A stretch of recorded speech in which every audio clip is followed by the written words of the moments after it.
क्या बीजेपी तमिलनाडु में भी सरकार बनाने जा रही है? तो सबसे पहले तमिलनाडु में हुआ क्या है वो समझो। इलेक्शन के रिजल्ट्स आए तो पता चला टीवीके के आए 108, डीएमके की 59, एआईएडीएमके के 47, कांग्रेस के 5, बीजेपी का 1 और अब बाकी बची छोटी पार्टीज 14।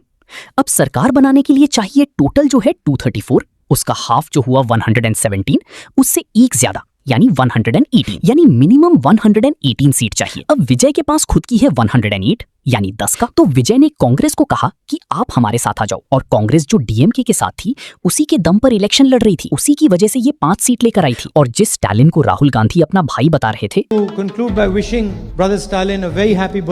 उसे जहां सत्ता में आने का मौका दिखा उसी वक्त डीएमके को लात मार दी और टीवीके के साथ हाथ मिला लिया। यानी अब विजय के पास हो गए 108 प्लस 5 यानी 113। फिर भी 5 कम हो रहे हैं, लेकिन विजय को लगा कि 14 तो अदर पार्टीज की भी है, उसमें से किसी ना किसी को तो साथ ले ही लेंगे, तो वो चले गए सरकार बनाने का क्लेम करने। लेकिन यहाँ गेम बाकी था।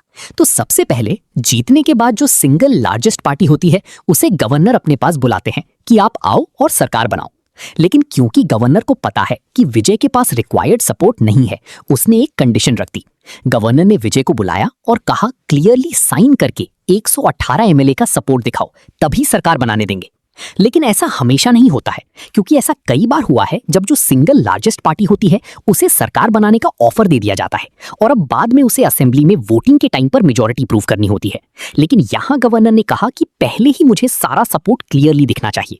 अब इस सब में बीजेपी का क्या लेना देना कि मुश्किल से तो एक सीट आई है, लेकिन क्योंकि गवर्नर इनडायरेक्टली बीजेपी का ही है, जिसकी वजह से काफी कंट्रोल बीजेपी के पास है। और जब रिजल्ट्स आए तो बीजेपी की एलाई एआईएडीएमके ने टीवी को अपना अनकंडीशनल सपोर्ट देने का ऐलान कर दिया था, लेकिन विजय ने उतना भाव नहीं दिया और कांग्रेस के साथ चले गए।